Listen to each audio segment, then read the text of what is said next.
మొదటి నుంచి కూడా ఎస్సీ ఎస్టీలకు సామాజికంగా రాజకీయ పరంగా కూడా భద్రత ఉంది. వాళ్ళకి బీసీలకు అటువంటి సౌకర్యం లేదు.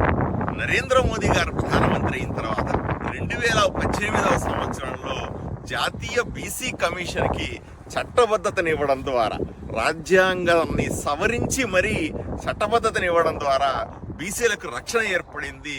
దేశమంతా కూడా, రాష్ట్రంలో కూడా మొదటిసారిగా ఈ స్వాతంత్రం వచ్చి ఇన్ని సంవత్సరాల తరువాత మొన్న ఎలక్షన్లో ఇచ్చిన హామీకి అనుగుణంగా కూటమి ప్రభుత్వం ఏర్పడిన తర్వాత మొట్టమొదటిసారిగా బీసీలకు ఒక రక్షణ చట్టాన్ని ఏర్పాటు చేస్తా ఉంది.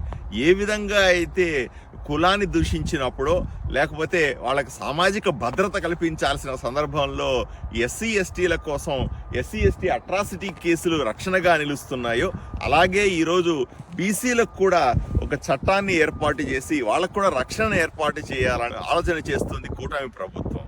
ఏ విధంగా అయితే ఈ ఎస్సీలకు అన్యాయం జరిగినప్పుడు, ఎస్టీలని కులం పేరుతో దూషించినప్పుడు, వాళ్ళని అవమానించినప్పుడు దీన్ని రాజకీయంగా కొన్నిసార్లు వాడుకోవడానికి వీలుగా ఈ ఎస్సీ ఎస్టీ కేసులు పెడుతున్నారు. అలాగే బీసీలకు కూడా అటువంటి అవమానం జరిగినప్పుడు, బీసీల మీద దాడులు జరిగినప్పుడు, బీసీలకు కావాల్సినటువంటి హక్కులు పొందలేని సందర్భంలో అటువంటి బీసీలకు రక్షణగా కేసులు పెట్టే అవకాశాన్ని ఈరోజు కొత్తగా ఏర్పాటు చేయబోయే చట్టం వీళ్లకు రక్షణ కల్పిస్తుంది. మీకు తెలియజేస్తా ఉన్నాను. నరేంద్ర మోదీ గారి ఆలోచన విధానంతో వికసిత భారత్ 2047వ సంవత్సరంలో దేశమంతా కూడా ఎంతో అభివృద్ధి చెందుతున్న సందర్భంలో 60% మించిగా ఉన్నటువంటి బీసీలందరూ కూడా ఈరోజు ఈ కొత్తగా రాబోయే చట్టం ద్వారా రాష్ట్రంలో ఉన్న వాళ్ళందరూ కూడా రక్షణ పొందగలుగుతారు, తమను రక్షించుకోగలుగుతారు, తన హక్కులను కాపాడుకోగలుగుతారు.